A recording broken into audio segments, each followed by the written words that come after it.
All right. Yeah, my pocket. Ow. Want to sit on those? Yeah. Nice. You made it. You made it. Cool. All right. So, doing a quick intro, and then I invite you up, Miss Rosenberg. So, welcome all to this week's episode of the Artist How To series, where we talk with art administrators, emerging and successful artists, art writers, authors, bloggers, and people who can give us inside knowledge in their fields or areas of expertise that can help us grow collectively as a community. A lot of nuances that you probably wouldn't know, unless you were on the inside or have went through something yourself or, witnessed someone go through that as well. So we appreciate everybody tuning in. Make sure you share this out and tell a friend to tell a friend. You're going to be in here learning today. We appreciate you from coming. And if you're catching this on a playback, do make sure, you follow our speaker. Or if any questions came after it, contact, her or myself. But we're going to go ahead and get Miss Cindy Rosenberg in. And this, of course, is sponsored by the Pay the Artist Club. Yes. All right, cool. Nice. Let me go ahead and invite Miss Rosenberg. Right.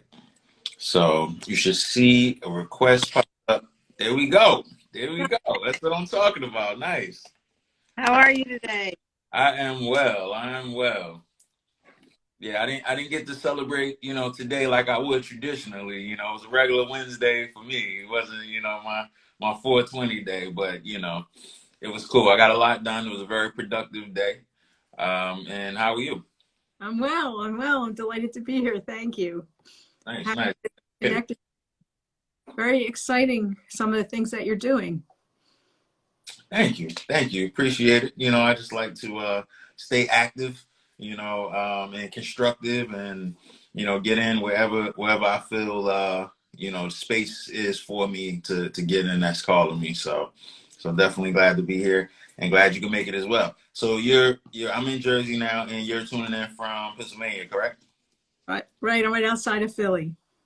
All right, nice. See, smaller world, with technology. So glad Right. we're Some sun together. All right. So, can you introduce yourself to us, please? Sure. My name is Cindy Charleston Rosenberg. I'm an art appraiser. My firm is a national firm. We have a national clientele. We specialize in American art, all genres from 17th century to the present. And I'm also a past president of the International Society of Appraisers, which is the largest professional organizations of personal property appraisers in America and Canada. Nice. So, what made you want to be an appraiser? Oh, wow. Well, that's a long circuitous route, but I'd say I was an antiques and art dealer, which was my second career. My first career was I was a poverty law paralegal specializing in veterans benefits. So that was my first career. Second career was as antiques and art dealer. And I found that my art was selling off the walls, couldn't keep it in stock, and I wasn't really selling anything else.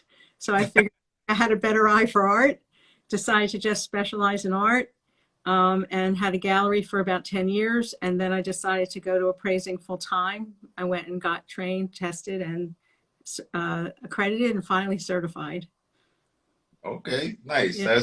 That's beautiful. So, um, you making the transition. So you were a gallerist and you saw the the need to become an appraiser, as was that a way to help your business in any way when you sought to do it, or was this like something you were setting up to be next for once you got out of the space, or like what was your mindset behind that?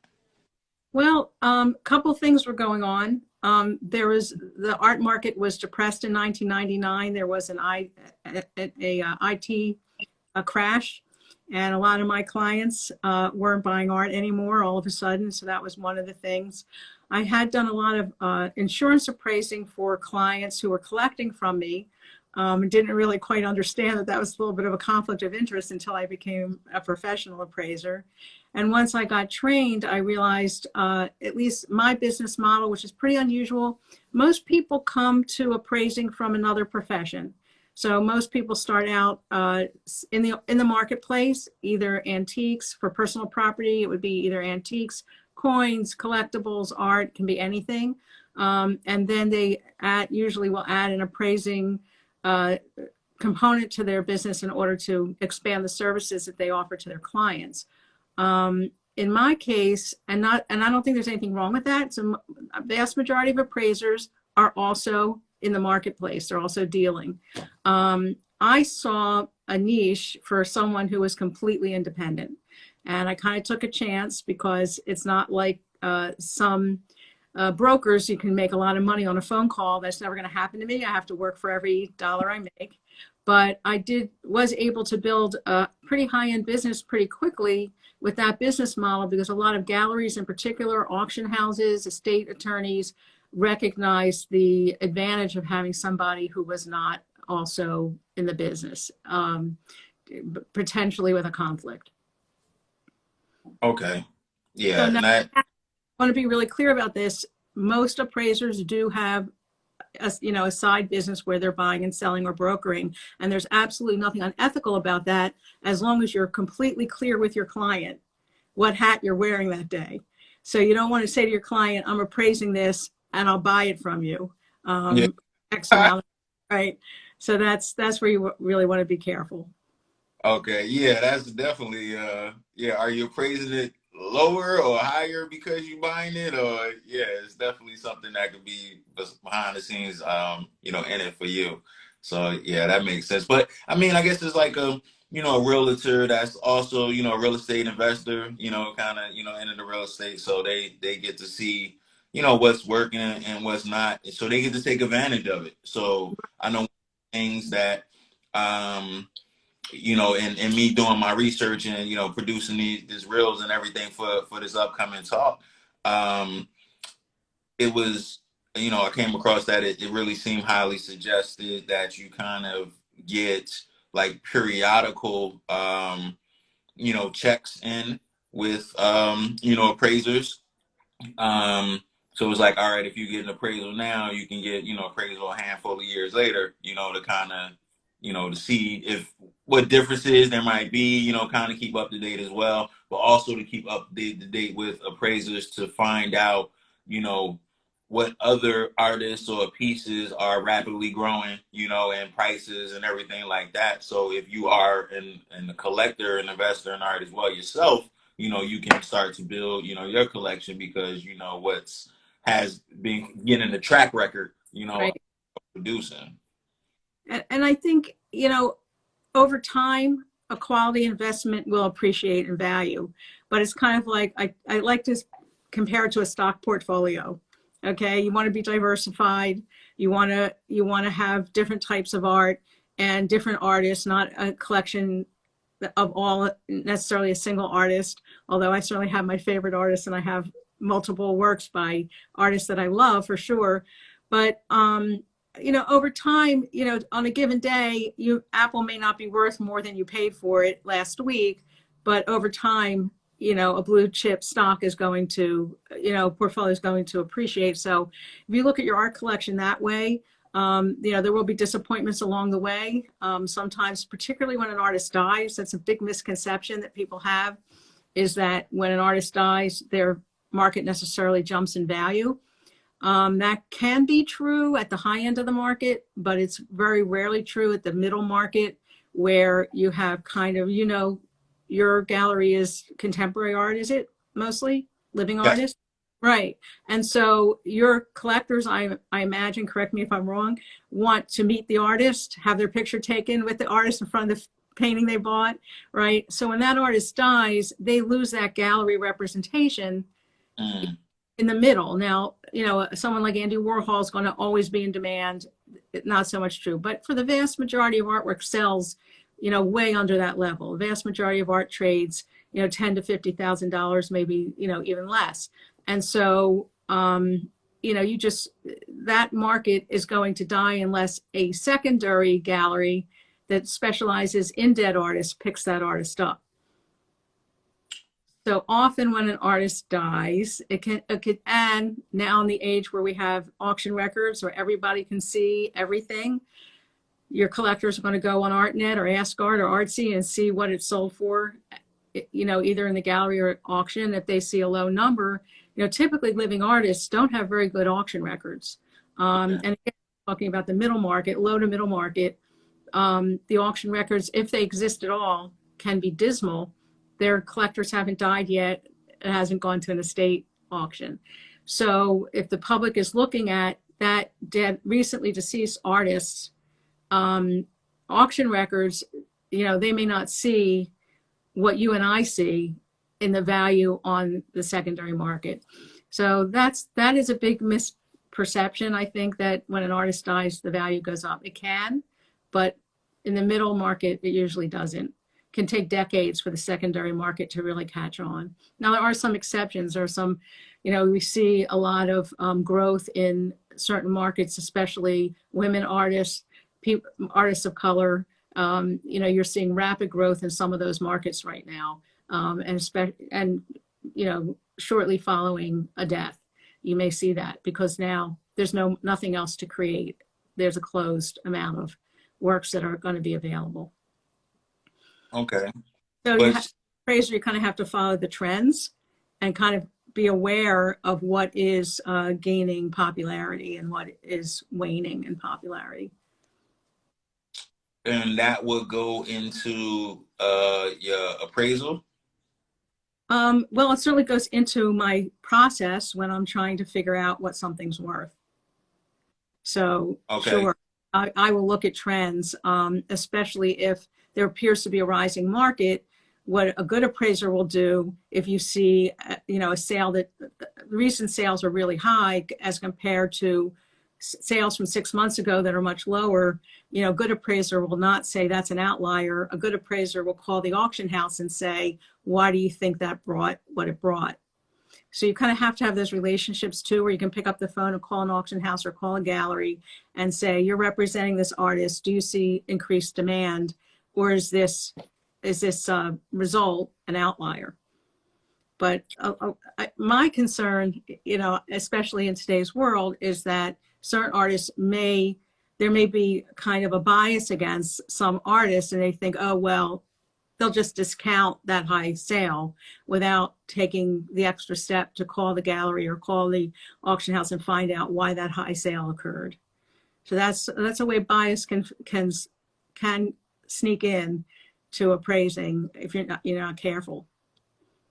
Okay. So it doesn't have, so if it's a gallery sale, like the artist has only been selling, in galleries and privately, it's not, a public record because they haven't had a auction house sale. So you Right. contact the galleries that they previously sold at. We would, yeah. Okay. Galleries, when they say, you approach a gallery and say, I'm a collector, I'm representing one of your collectors. I'm trying to figure out make sure that they're properly insured, for instance. Most galleries will cooperate and be happy to talk to an appraiser. Okay. Some will not. Yeah. Some will not. Yeah. I don't think you get anything 100% of the time, but okay. So that's cool. So And what? occasionally you see, I'd say there's an increasing trend toward galleries advertising their prices, which we didn't see so much 5 years ago. Yeah. So, Yeah. I think because consumers want to, get the information they need as quickly as possible. So because attention spans are so short, you don't necessarily want them to have to do extra work to get Right. you money, you know. So yeah, that's kind of been a thing. And then a lot of people are shopping more online now anyway. So it's like, you know, get information while I'm sitting right there. If I have to contact you for more information every time and all of that, they might not go through that extra step when they can go to another website and it's right there and they can just click it and buy it without having to talk to anybody, without, because some people don't want to talk to anybody. They It's just, do their shopping, they want to get what they want to get and they want to go about their business. But if you have to put a human in there, like, especially if it's someone, highly introverted, like I just want to do what I do. Like I don't even want to see anybody. I want it to be shipped and, that's it. But they don't have those options if you have to talk to somebody every time to get something to figure out what a price is and exchange emails and all of that. So yeah, I think in order to get the sales, a lot of adaptation has been happening. To get them in. And I went back and forth with that as well, for a long time. Now I think I just kind of have a balance. Like some pieces that I have in the gallery aren't even available on the website at all anyway. But everything that is on the site is definitely, has the prices up there, from the least expensive to the most expensive. So people can just get it and purchase from there. And it's always good when you get a sale and you didn't know where it came from, nobody contact you or anything, you just get a notification, you're like, oh, that's great.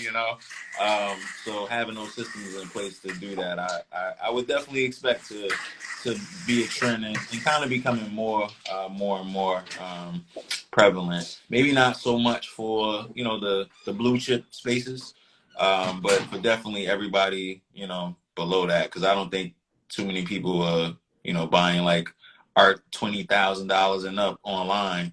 Unless of course there's um, already a precedent set for that artist, or that piece already has been sold for that around that price. That you, you so might yeah. you might see it with multiples with prints where somebody's really familiar with the print and they're counting on the gallery to say that it's in good condition. So you see a lot of prints that change hands without any human contact. Let me ask you a question. Do you miss that human contact? Do you miss people coming in, asking about the art, asking about the artist? So we definitely did miss it. Now we have, we've reinvigorated traffic, back to the space. We did have to get, creative, and it worked out for us and the other business and the community. So now we actually have, because we were only open for, gallery hours, which is even less than bank hours, which is Right. awesome. So we had this space that, we're paying for all the time that we're barely there. So we actually now have a nonprofit bookstore operating out of the gallery. And the gallery, non-gallery hours. So people are coming into the space for that. We getting inquiries, pretty often actually now about them seeing the art while they're in there. And then our events, we do a bunch of art and creative related events as well, to get people through the space. So it's picking back up in terms of the attendance with that as well too. I think everybody kind of misses connection. So people have been coming back out, and more so as they're feeling safer. So Right. yeah, I missed it for a little bit. I got a chance to focus on some things that I need to focus on, and buckle down and handle that while I had the time when the world stopped. But since we're getting the back of the swing of things, we're definitely getting our 150 to 200 people coming through our gallery every month. We're trying to get back up to our 300 that we were doing before everything shut down. And more eyes just ends up getting more Sure. pieces. So Yeah. that's our model. Yeah, I would say, I understand that it's nice to play catch up, but then once your desk is cleared off, you miss the people. So that was kind of what most people are saying. Yeah. Yeah, Uh, so it's yeah. definitely cool. But I wanted to really, so like when people are coming and asking even, why a piece is worth, what we're asking for. I think having the, knowledge of an appraiser can help justify those things, which can obviously help, with the sales as well. What are your thoughts on that? Yeah, I mean, I think it can be helpful if you can share past sales with the appraiser.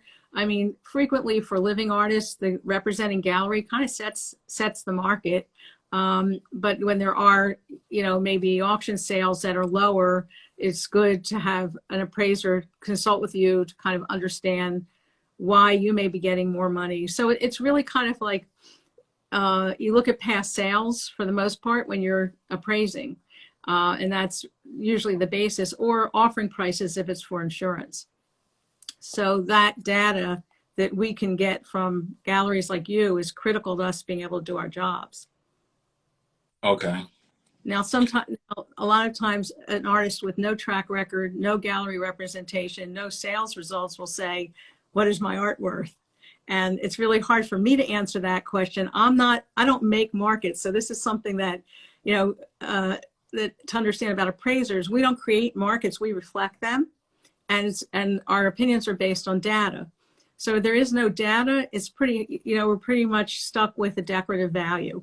But decorative values these days, I mean, you can go into galleries in Center City, Philadelphia, see a completely unknown artist with no track record at all, and see thousands of dollars, maybe even up to $10,000, $15,000 on the work. And if the gallery's getting that, that's what it's worth. Now, if Okay. the gallery says, "Well, I have 100 works by this artist for sale, but I haven't sold any," that's going to be considered when the appraiser is making their assessment of what the work is worth. And the other thing to really understand is that appraisers are looking, and people are always surprised to hear this, a specific work of art can have more than one value. So it's right, That is I know, right. So a bad. lot, I know people really have a hard time with that. So if you have to look at why the appraisal is being conducted. So if the appraisal is being conducted for a sale estimation, let's say somebody wants to sell it from an estate, we're going to look at past sales. We're going to look at what's called fair market value, which is what materials like this have sold for in the past. Nothing by that artist. We're going to look for a parallel artist, somebody who's working in the same materials around the same time, same, sack, same, maybe from the same region, same level of training. You're going to try to get as close as you can get, same quality, same type of subject, genre. And then, we'll make those adjustments. But if you're appraising something for insurance, you're not going to look at past sales. You're going to look at current listing prices, because the purpose of insuring something is to make sure there's sufficient funds if the owner suffers a loss, or if the work is destroyed, so that they can replace that work. Well, they may have to pay more to replace it. Maybe a discount won't be available at the gallery when it's time to replace that work. So we're going to kind of look at what that artist is being listed for at the highest end gallery. We may even consider other costs that are associated with buying a work of art, like shipping, insurance, framing, that type of thing. All those costs you wouldn't look at if, for instance, you're donating something. The IRS only allows the taxpayer deduction for what the work would sell for, not what it would be listed for. So it's kind of a gross and not very accurate. And I know my appraiser friends are going to yell at me for saying this, but it's really, if you look at the difference in wholesale and retail, is a good way to look at this, because you're going to sell something on the retail market for a lot more than, let's say, you're going to pay for it as a gallerist, right? Well, that differential will be the difference between, can be a difference in value depending on how the collector or the institution is going to use the appraisal. So we have to know how you're going to use the appraisal and what the intended use is in appraiser talk. So that will direct what type of value we look for. Okay, and does the appraisal, like, is the appraisal title different? Does it say like this is appraisal Yep. for? Yep. It, Okay. it should be titled different. So every appraisal should have, the appraiser's credentials, should have a full description of the work, like a Getty ID 16-point description, good photographs. The appraiser should explain how they arrived at the value, what markets they looked at, what their approach to value was. So and that's kind of in the weeds, but there are 3 different approaches to value. For a different intended use, we're going to use a different approach. So if it's for insurance, we're going to use the cost approach. What's it going to cost to replace it? If it's for donation, we're going to use a sales comparison approach because we're looking at past sales. So all that should be disclosed in the appraisal. There should also be really important what's called a USPAP certification, which is not that the appraisal report is certified, because USPAP doesn't certify. USPAP is the Uniform Standards of Professional Appraisal Practice, and that's generated by the Appraisal Standards Board of the Appraisal Foundation. And the 3 organizations that train and accredit appraisers are training to the Appraisal Foundation standards. So there should be something in, a certification in the report that says, I certified that, under USPAP, I had no interest in the work. I have no bias to the work. I have no bias to the individuals. My engagement wasn't dependent on a predetermined value, these types of things that assure the public that appraisal is really arm's length. Okay. How much does an appraisal cost on That is, really varies. So if you have an appraiser who's got 30 years experience and industry standing and, has held offices and is appraising the high end of the market, they may charge a certain hourly rate. Somebody who's just starting out may charge a lower hourly rate. Rates can go from 150 to 350 hours, maybe even more an hour. If you're a high-end art appraiser in New York, you might get more than that. And so an appraisal the fee should always be based either on a flat rate or an hourly fee. It should never be based on, what the value is going to come in at. That's the worst. Oh. Okay. And for years, there was a very prestigious organization, not an appraisal organization. They thought they were appraisers, but they weren't, who would charge their fee based on the value. So to this value, this is how much the appraisal is. Up to this value, this is how much it is. That's a USPAP violation. Okay. Right. So it's common sense. You don't want somebody to say, "Oh, this is worth more because I'll get paid more if it's worth more." Yeah. Right. Definitely, or less. That's definitely to mess with the prices. So exactly. I mean, what you're really looking for is training, a credential from a recognized appraisal organization, and you're looking for, that the appraisal is written to industry standards, that the appraiser's current with USPAP, has taken continuing education, and that they have no interest in the material that they're appraising, regardless of what it is. So you mentioned real estate appraisers, right? Real estate appraisers can be agents and brokers. That's cool. Same with us, but as long as they're clear with the public what hat they're wearing when they do the appraisal. So you're not giving if you're acting as a dealer or an agent, you don't want to be very careful that the client doesn't misunderstand your role and think you're acting as an appraiser. Okay. Do the auction houses use appraisal reports at all? The auction houses, well, I'll tell you one thing that's good is that the regional auction houses, a lot of regional auction houses are starting to hire qualified appraisers to do their appraisals. Whenever there's an estate tax due, whether it's state, which is a much lower threshold, or federal, an appraisal has to be conducted if there's a significant collection of art. And so the auction houses who are often tasked with liquidating those collections will often do the estate tax appraisal as well, and then later sell the materials. That's fine as long as they have 2 separate departments The departments aren't in collusion with each other, and they're being clear what service they're providing when they provide that service. But there are a lot of auction houses, the premier auction houses, surprises a lot of people. To my knowledge, do not have any qualified appraisers on staff, although they do produce appraisals. So there's some controversy about whether those appraisals are qualified according to IRS standards.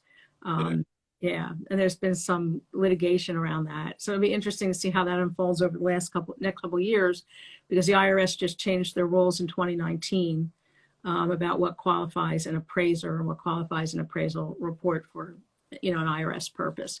So most auction house appraisals are done for estate tax because they're going to have to wind up selling the works anyway. And I'd like to see more auctioneers getting accredited to appraise, because there are some nuances to the trade that vary between professions. So, an auction estimate is not an appraisal. An auction estimate is a sales tool, really. So auction estimates are generally low to encourage bidding and to manage consigners' expectations, but it's not an actual appraisal. So a lot of people have the misconception that any opinion of value is an appraisal. An appraisal is a arm's length, unbiased, credible opinion of value that's created by an appraiser. Have you given any appraisals that people didn't disagree with or were upset about, or how did that go? Sure. I mean, a lot of people want to, shoot the messenger if they buy something and a market's tanked, or there's a huge differential between what something sells for at gallery and what it sells for at auction. In the case of a lot of middle market living artists, they may have paid $10,000 for a painting, but when they go to donate it, the appraiser says, well, fair market value, what this would sell for at auction, is half of what you paid for, or can be a tenth of what you paid for. And there are some living artists where their auction records are 1/10 of their what the galleries are getting. Especially for living artists, the market tends to favor more recent works, right? Mm-hmm. Right. And so something that's 20 years old that never sold, the market says, well, why didn't it ever sell? That's one thing. Or if it's being offered for resale, it's just unfortunate. It had a father or mother, but that person may have died. The kids don't want it. Winds up in auction bringing a fraction of what the collector paid for it. I mean, that can happen. So in those cases, people can be unhappy. Sometimes people are really happy when they find out they've had something for 20 years and it's worth multiples of what they paid. So sometimes you get to make people very happy. But at the end of the day, your number has to be right. And, you can't be directed to a value when you go to do the report. So a lot of appraisers have it in their contracts that you have to pay them regardless of whether you're happy with the outcome. Yeah, I would hope so. But it's like, it's like getting your house appraised. Hopefully that appraiser is acting without bias, arm's length, has no interest. And sometimes you're surprised that it went up in value, and sometimes you're disappointed it's not worth as much as your neighbor's house. Might have a brand new kitchen and bathroom and a deck or a pool or whatever. So, but most of the time, I would say in my practice, at least 90% of the time, my clients know what their art is worth. They're usually not surprised. Okay. So, Yeah.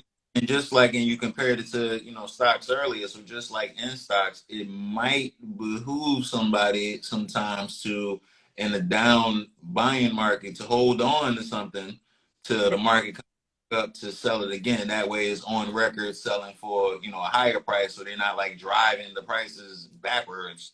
Right? Absolutely. Yeah. And there definitely are better times to sell. Before the last economic downturn in 2008-9, the middle American market was much stronger than it is today. And so, we didn't like to see people selling that stuff in 2010 and 29. they were getting killed compared to 2005 prices. I particularly like here in Pennsylvania, the New Hope School, the Pennsylvania Impressionists, that market was smoking in 2005. And then, after 2008, 9, there's some segments of that market that still haven't recovered. So it's kind of interesting. The top levels have totally recovered. The top artists in those schools are getting what they got in 2005, not much more. But the middle market has really been hurt disproportionately. It seems like there's a lot of editorial comment of my own, not representing any organization I happen to be affiliated with. But I think, there's a growing wealthy class of people in this country that are diminishing middle class people's and working class people's ability to buy anything. Yeah. So that's just my opinion, but I see it reflected. I had a gallerist say to me a few years ago, the billionaire class is growing. I mean, that's just mind boggling. And so the $70 million paintings, the $100 million paintings, they have a buyer. The $2,000 paintings, $3,000 paintings is really case by case, but not as strong. And so that's a trend, I'd like to see reversed. It's sad to see art being inaccessible to the average person. Is there anything, if there's anything, that a living artist can do to kind of, make their art worth more, or the perception of their art worth more? Get a good representative. In my experience, most artists are not good at promoting themselves. Yeah.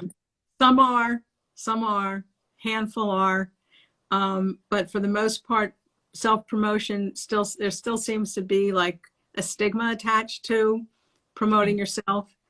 And somebody who really understands how to market is probably going to do a much better job for you than you're going to do trying to promote yourself. So I would say the best gallery that you can get interested in your work, the better. Okay. That's primary. And the market likes things that are fresh, unique, styles that are not, that haven't been done over and over again. So I would say that's another thing. If you are inspired by an artist from 20, 30 years ago, and you started your career as an artist painting in that style, see if you can expand the way you express yourself in art so that people don't look at your painting and see someone else. You want your work to be instantly recognizable. That's so-and-so, this is how they make art.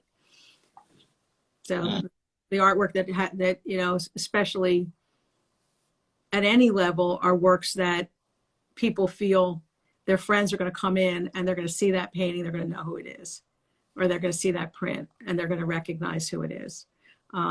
So that's try to develop something unique in the way you express yourself. Those would be my two pieces of advice. And in terms of what would you? I'm sorry, but what would your advice be to aspiring artists? well, definitely get with the market makers. Like you said, and yeah, I mean, really, is things are worth how much you can get somebody to pay for them. At the end of the day. So yeah, I mean, pretty much the same thing you said. The best salespeople you can find, or the best way to position, yourself, and whatever your strategy be, whether it's scarcity, or the size of your pieces, or whatever your strategy is going to be to kind of make you, stand out. But first, before I tell anybody about getting any prices raised, you should raise the quality of your materials first Right. and foremost. You can't, still have Hyundai materials and now you're asking for Benz prices, is like, we got to upgrade the materials as well. People want things that are going to last. It Mm-hmm. becomes part of, the sales pitch. Like it makes it easier for me to sell something if I know the likelihood of something warping is very low, Right. or get colored or anything like that. Like I can use that in my pitch, or to close the deal. And I think just in terms of like, and I mean, I guess not all lawyers are like this, but if you actually know your client is innocent that you're representing, you're gonna kind of go a little harder for them. If you think they're guilty, you might be like, I don't really know. Like I'm gonna do my job, but this guy might be guilty. Like so Human you're nature. fighting for their freedom because Right. without a doubt that this is what it's supposed to be. So like I know that everything in my energy is going to exude that when I'm talking to somebody and in that interaction can feel energy. So because I know that and everything is on the up, it can make more sales other than, I'm feeling a little crazy because it's something that might be a little shady or something like that. Like, people can pick up on that type of stuff anyway. So if everything is what it's supposed to be and it's worth that, or at least worth somewhere around that, you may be stretching a little bit, but if it's worth at least somewhere around that, and you kind of leaving a little room, if anything. But if you get it there, then cool. Then now that sets the mark, and that also switches something in you. It's like if you've gotten this for it before, you can get that for it again, or you something similar, you can get that for again as well. So now that's the base, the base is being reset, it's kind of a no-brainer. So if you were originally selling at 700-800 and now somebody's bought it at 1,000, so now your pieces are starting at 1,000, and we're asking for 1,500, that's not too far off as well. And no matter what, you're still going to get that new base that you're set at, and you kind of just keep resetting it from there. So I would definitely say get with somebody who is passionate about you and your art, first of all. Right. uh, that makes a huge difference. Like, because again, somebody that's buying, they can tell, they Right. can tell. So definitely get with somebody that's really for you and your art, that has those connections. Of course, always help. But the sales skills and ability to tell stories, make the connections, and be consistent and patient. It kind of takes at least a few pieces to like reset the price. Mm-hmm. um we might need to move a couple at this price before we go up another tier, and then a couple at that price, before we go up another tier. Don't expect, some artists just want to, and I've had this happen a bunch of times, especially artists that, and we try to be this avenue of artists who've never, been represented before. We try to, get them on, they can build a CV now and things, and, get them that little step up. But they might have sold a piece in our gallery before, maybe say their pieces were like, and the artists do this as well, like $150, $200 when they came to us. We like, no, yeah, we got to sell this for, a little more, because, we might end up bumping it. Let's say we sell it for $400 or $500. We ask to see their next piece of work. All their stuff now is 1,000 and up. And it's like, hold up, how is this? Like, how is, like, I can't even, justify this to the person that just came and bought your last piece, for 500. Like, how am I going to turn around and tell them this next one that's pretty similar, it maybe not even the same size, might be smaller. Like, why, like, how am I justifying this? I feel crazy. It doesn't make sense, so having to sit artists down and be like, all right, look, we gotta kind of grow. I want to grow this, trust me, because as a gallerist, the more money it sells for, the more money I make as well too. So trust me, I want to sell it for as much as possible. Sure.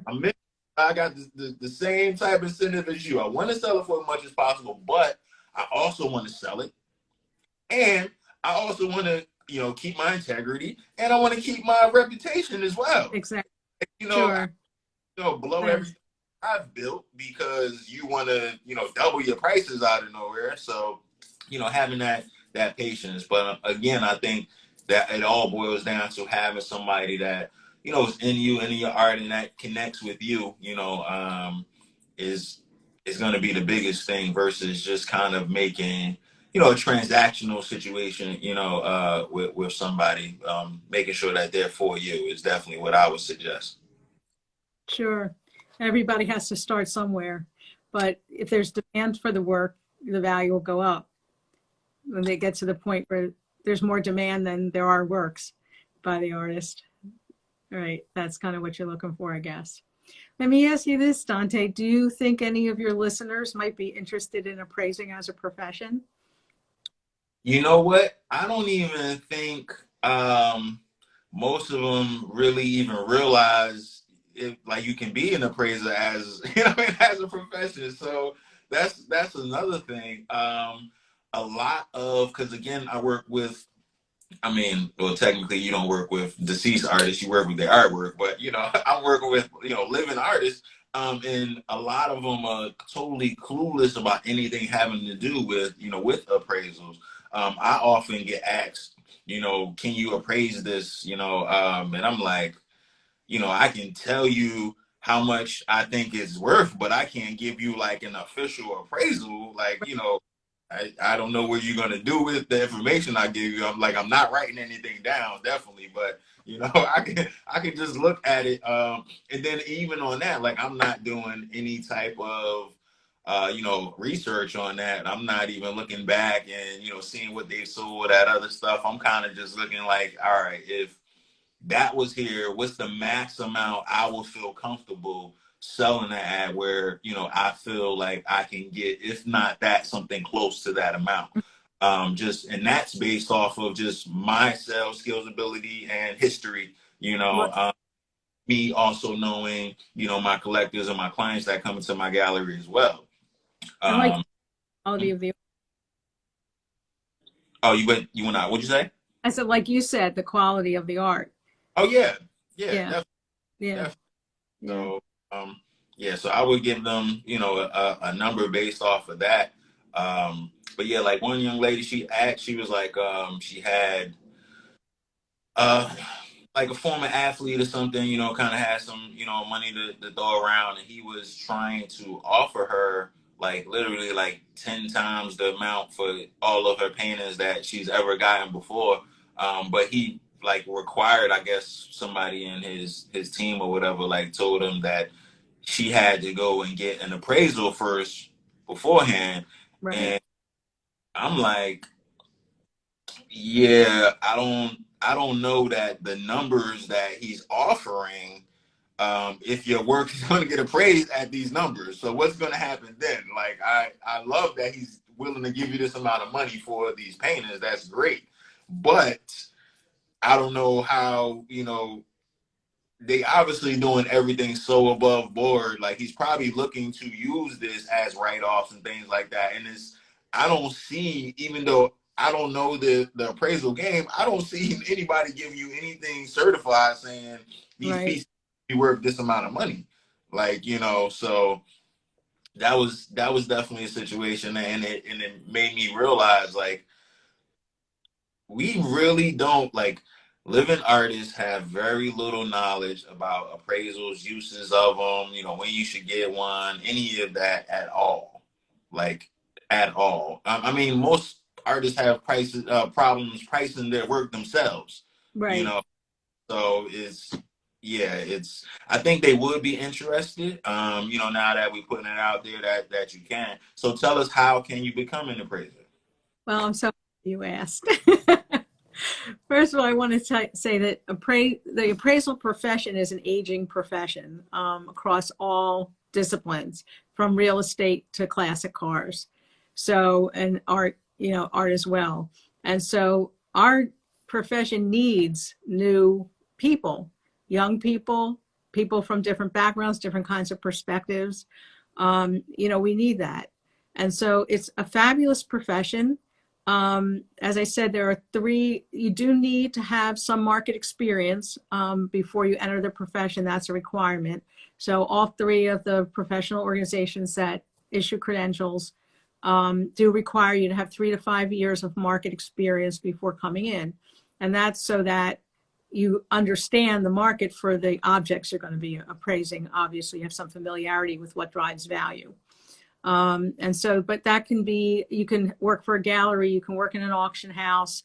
There's all kinds of ways you can get market experience. You don't have to own a gallery to meet that criteria. You can work for a gallerist. So that's a baseline.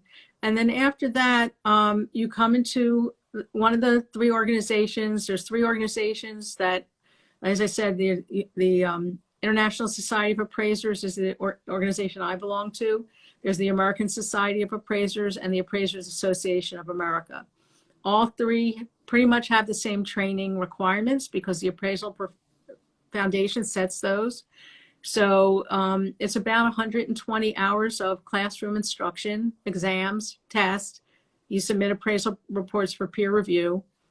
And you move up levels of accreditation until you reach a level where you meet that criteria. And for our organization, that's the accredited member level. So if somebody I've seen, I mean, I am chair of our specialty studies committee and advanced studies committee. I've seen people with tremendous amounts of, like, let's say 10, 15 years market experience come through my committee after taking the methodology coursework. And that coursework is, at least through ISA, is now available online in a variety of ways. It's going to be either self-paced, where you just, move through the coursework at your own speed on demand. There's somebody who's assigned to work with you, an instructor assigned to work with you. You can take an online live class as well. That's another option. And then finally, there's a distance education option, which is you read the books and work with an instructor and take the exam. So there's three different ways, at least through ISA, for you to get to that level. But I would say if somebody is really experienced with a market, they really know their materials. I've seen people move through the process in as little as 6 months to a year. Some people, if you're working 2 or 3 jobs, it may take longer. To get to the certified level, which you don't really need to practice. You need to be accredited level to practice. But to get to the certified level, that's a lot more work, but many people go through their entire careers without reaching that, that top level. So it's definitely doable. The coursework is not inexpensive, but it's not really that expensive considering what you get. Probably costs less than 1 semester at community college. So if you think about what you're getting for that, and there are scholarships available. All three of the organizations have scholarships available for some of the coursework as well. And we may be seeing some expansion there of those opportunities as well. So I really encourage anyone who's interested to give me a call. I'd be happy to talk to you about it. We need appraisers, and we welcome new appraisers to the profession. We'd love to bring some people in. Yeah, I wanna start mine by this summer. Get this thing going. I don't know if summer is necessarily the best time to be starting school stuff, but maybe a good. What are you gonna say? I said, yeah, maybe it'll keep me out of trouble a little bit, so that'd be cool. But yeah, I definitely want to get it started sooner than later. Well, summer is a slow time typically in gallery business, so maybe that would be good timing. This is true. Right. And I would say all three of the organization have mentors who will help people get through it, answer questions about, how to set up your business. Even that is taught a little bit in the coursework. I will say, most appraisers are single practitioners, or maybe, 1 or 2 person shop, 3, so lost my train. So there is a lot we tend to be a very welcoming group. Sorry, I lost my train of thought there. We tend to be a very welcoming group, a very supportive group. They're mostly solo practitioners supporting each other to figure out how to do it. And at least in ISA, we have members all over the country. So, and we have members with all kinds of different specialties, like I said, from coins to art and everything in between. And so there's not a tremendous amount of competition, because it's not like you're not going to be mentored by someone who's in your backyard trying to take work away from you. So I'd say for a profession, it's pretty collaborative. You'll find somebody to help you learn how to launch, but you do have to be an entrepreneur. I will say that there are very few jobs for personal property appraisers where you're going to get hired to do, maybe a regional auction house would be the best, or a local auction house if they're looking for a qualified appraiser. But I guess that's where I was going with. Most people are, independent small shops. You really have to be a little bit entrepreneurial to get it going. And that can be a barrier for people who really need to earn a living and need to earn a living. When I was going through my coursework, I was working 3 jobs. Okay. Yeah. So it took me longer than it took some people who maybe they didn't need to earn a living every minute. Yeah. Right. So it depends on where you're coming from. But there is a lot of support. Katrina says there was art found in a dumpster covered in dirt. I think that's a problem. First of all, it's covered in that had been removed from a barn in Connecticut. It was work by artist Francis Hines, who died in 2016, so that wasn't that long ago. I don't know who was they, but it says they said that the art is worth millions. Who's they? Yeah, that's what I said too. Yeah. I was like, who was they? The people in the barn, that found it in the dirt, or is that a licensed appraiser said that it was worth millions? Like, was he getting millions before he died? Like, how do we know that's what? But it doesn't happen a lot. Okay. I'd have to know a lot more about the artist and the condition of the work to have any opinion about that. But I can say it's not outside the realm of possibility, but it's not likely. Yeah, I found somebody brought to us. They found in their attic. Now that I'm trying to say it, I can't think of the freaking artist's name, but he painted like a bunch of clowns, like sad clowns and stuff like that or whatever. And the title, like it says like number 84 on there, or whatever like that. But it's a print. It's definitely older. But yeah, that's so that crossed my mind back when I got that. I was like, oh, maybe I should get this appraised. But I also knew appraisals aren't free, so I kind of was like, all right, just put that to the side and just never thought about it again. And I give you an exception to that though, Dante, because I think an important conversation is, when don't you need an appraisal, right? So in a situation like that, I would not recommend, when people call and say, I inherited a bunch of stuff from my mom, I don't know if there's anything valuable in there. My advice is usually, you don't need an appraiser. You need, a reputable auction house. That a reputable auction house will give you an auction estimate without fee, because they're hoping to sell the work. And so, again, be aware that auction estimate is likely to be conservative, but it's not likely, if the house is reputable, has a good reputation, it's not likely to be completely out in left field. So if they say it's worth $1, it's not going to be worth $1 million, but they're going to be in the ballpark. Ask around. Ask antique dealers are a great source for what's the best auction house. Art dealers too.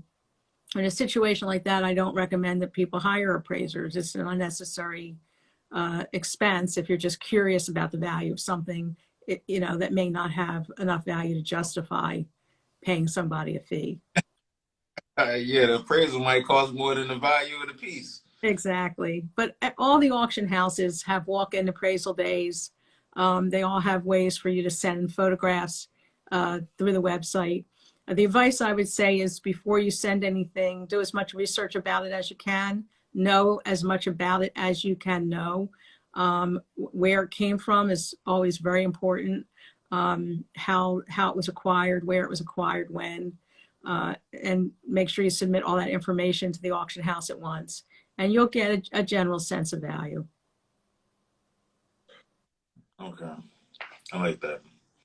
And before we go, can you speak a little bit about provenance and like what artists should kind of be doing, you know, while they're alive now, because I guess they only do it while they're alive, but kind of have it set up to where maybe they're, you know, collectors have an easier time doing things or moving things, or if any pieces that they do have, maybe how to, you know, figure some stuff out about it.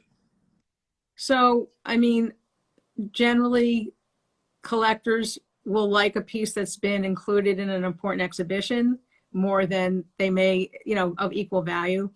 But honestly, Dante, I find, you know, at most levels of the market, and the high end, another story, but middle and low end, most people are buying, even at the high end, to be honest, are buying emotionally. They're buying based on whether that work resonates with them, whether it speaks to them, whether they want to look at it every day and live with it. You know, I've had the experience myself, and most art lovers have, where you walk through, you know, a fair or a gallery, you see a work of art that you just can't live without. You got, you know, you're in love. You're in love. And so if you're creating quality work that has emotional content that's transferable, you're going to find a market that, you know, people can relate to. That said, all things being equal, which they never are, you know, same quality, same subject, same artist, same work year, you know, all those things. You know, the market might like a work that's been exhibited more than not, but doesn't always drive value. And I just did a large artist estate, and her work was widely exhibited, important exhibitions, you know, curated by well-respected institutions, and her market didn't budge at all. Just didn't budge. At the highest end of the market, that's where people, you know, provenance can go to authenticity. So if a piece has been included in an important exhibition that's been curated by someone who's understood to be the expert in that art, it can help the market feel more confident that that work is right. Even then, the large percentage of works that are included in exhibitions, even in top institutions, are misattributed or frankly fake. I just, in continuing education, I was really shocked to hear a couple of weeks ago a presenter say that 30% of the works that go through auction are estimated to be misattributed or fake. This is for the dead guys, of course. Yeah. So, you know, provenance really does matter at that point. If this work was known to be in the collection of John Paul Getty, that's going to carry a premium for sure. You know, if it's included in an important exhibition by somebody who's well respected, that may help, but it doesn't always translate to value the way you might think it would. I think most people still buy emotionally all over the market, and I think they should. I think that's how you should buy. I don't think that you should buy with an eye toward investment, because the people who buy what resonates with them, what they love, rather than what they think is going to go up in value, they build the best collections over time. You look at Barnes. Yeah. That Art world laughed at him while he was buying Matisse and Van Gogh, and so he was an outcast for, you know, his bad taste. So look where his collection is now. But he was buying because the art moved him. All right, nice, beautiful. And try to This establish was relationships with your collectors. That's the other thing. If you you're said living, try to establish a relationship with your collector, because it just makes it so much more personal. When I walk through my house, I see paintings that were created by people that I love. You know, I love them as human beings. yeah. And Yeah, so I think that's a little maybe more important for the middle market than provenance, honestly. Try to create those relationships. yeah. I like. Yeah, this was wonderful. This was wonderful. Yeah, I brought my notebook out to take notes, and then I'm like, you know what? I could just watch the replay. Like, why am I taking notes? Oh, wait, this is being filmed? Yeah, so it's live, Uh, but it's definitely it allowed me to share it as soon as it's over with. So it will be, evergreen as long as, nobody hacks my account or I can't get back in it for whatever reason. So when you go to my wall and you go over to the little play button sign, a little triangle, and you hit that, all the lives that I've ever done and oh, wow. saved under there. So this would be in the series. I think this is episode 10. This is Great. 10. So yeah, you double digits. You know what I mean? Appreciate you getting us into the double digits. And I'm sure, everybody that tuned in while we were here. I think it was last I checked was like 46 people that had came through or something like that so far. Excuse me. And then whoever catch it on the back end as well too. Make sure if you haven't already followed this young lady to follow her, and hit her with whatever questions that you might have behind our appraisals and appraising. Don't hit me with the questions. Hit her with the questions. I haven't taken any courses yet, so don't be like, oh, and then what she said this. No, watch it again. Follow her. Slide in the DMs, ask her whatever questions you need to ask, and she's more than willing to help you out. And we definitely appreciate you for spending time with us this evening. This has been wonderful. And I can't wait to start. I would start sooner, but my son graduating and he turned 18 in like 2 weeks and prom and all that. I got other things to handle first. As soon as I Right. handle that, then I'm on it. I'm on Life it. So interference. But yeah, yeah. I want to hear from people who want to become appraisers. That's my passion now. I just had my Medicare birthday. I'm starting to ratchet things down a little bit. But I would really love to end my career by bringing some new people into the profession and helping them find, as my friend Lee Lester says, a pathway to success. So I Yeah. can't take that, but that's really important. Yeah, well, listen, I'm on that path. I'm gonna definitely be all in your phone. Ask you all types of stuff. So I definitely appreciate that. And this was beautiful. This was wonderful. Thank you everybody for attending, and again, everybody watching on the playback. Save it, share it. Take your notes, and make sure to get in contact. Don't be shy. She's already extending it, so just let her know. You caught her on the live with me, and she'll be more than happy to help you out as soon as she gets the chance. So this has been another episode of Artist How To series. Make sure you tune in with us next week. Next week, we're going to be sitting down with Tatiana Rice from Black Art House, and another guest I'm locking in actually tomorrow. I should have a confirmation on it. But it's going to be on how to start and or join an arts organization, for those who are looking to grow their community and or possibly start your own. So make sure you tune in. Same time next week, same time every week, 7:30 p.m. Eastern Standard Time every Wednesday. And also tune in Tuesday nights, 9 p.m. We up a little late on Tuesday nights, 9 p.m. on Tuesday, for Who Art Thou? So any artists looking to get featured on that, get some exposure, talk about their story, their art, introducing themselves as artists, and really getting a chance to practice, making that connection, telling what it is you do, why you do it, and getting that training. Because of that, some artists have flaked like artists do. But this is only IG Live. Like people be acting like this is Saturday Night Live. Like it's not. It's IG Live. Like relax. It's gonna be cool. Artists is crazy. It's not that deep. It's not that deep. But everybody's at different points in their journey as well, and so I have no problem. I don't like to hear my voice on the playbacks, but I have no problem, getting in front of the camera and just talking. So I'm trying to get more artists comfortable doing that as well, because that is going to help build their networks and it's going to sell more work. Period. So thank you everybody for coming, and I'll catch you next week. This is Dante, Pay the Artist. Peace. Good night, all.